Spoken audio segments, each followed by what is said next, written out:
నేను బాధపడనండి కాదండి, బాధపడతాను. కాకపోతే కొద్దిసేపే బాధపడతాను అంతే. ఏదో బాధ వచ్చినప్పుడు బాధపడతాను, మళ్ళీ దాన్ని తీసి పక్కకు పెట్టేస్తా.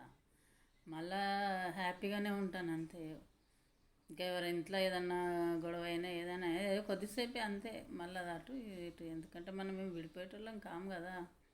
మరీ బజార్కి ఎక్కేదాకా మనం చూడకూడదు. ఏదో ఇంతకుముందు కూడా చెప్పాను, అట్లా వద్దు, అట్లా ఉండొద్దు అని.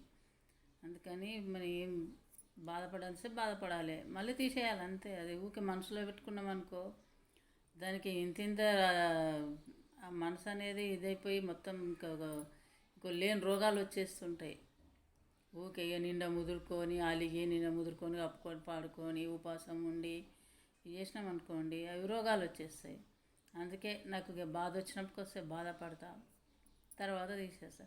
కాకపోతే ఒకటి ఏంటంటే, నాకు ఈరోజు వస్తే మాత్రం కొంచెం బాధ అనిపిస్తుంది.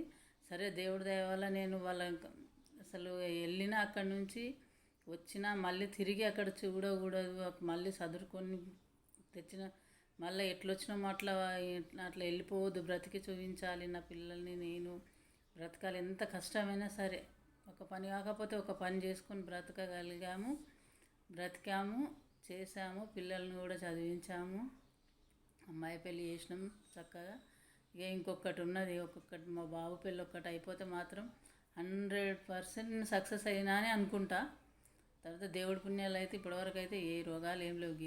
ఏదో చిన్న చిన్న సమస్యలు తప్ప, చిన్న చిన్న రోగాలు తప్ప, కానీ పెద్ద పెద్ద అయితే దేవుడి వల్ల ఏవి రాలేదు. ఇక ముందు కూడా రావద్దని కోరుకుంటున్నా.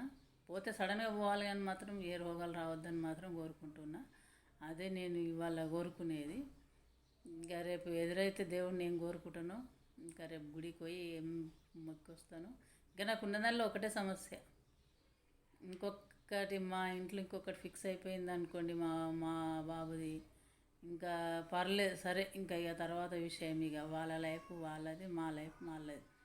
ఇప్పుడు మా పాప వాళ్ళది అయితే నాకు ఏ ఫికర్ లేదు, వాళ్ళతో ఏ టెన్షన్ లేదు, మంచిగా ఏం లేదు.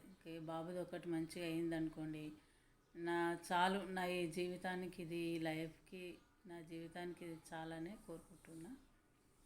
ఇంకా నెక్స్ట్ ఇయర్ ఎలా ఉండబోతుందో చూద్దాం.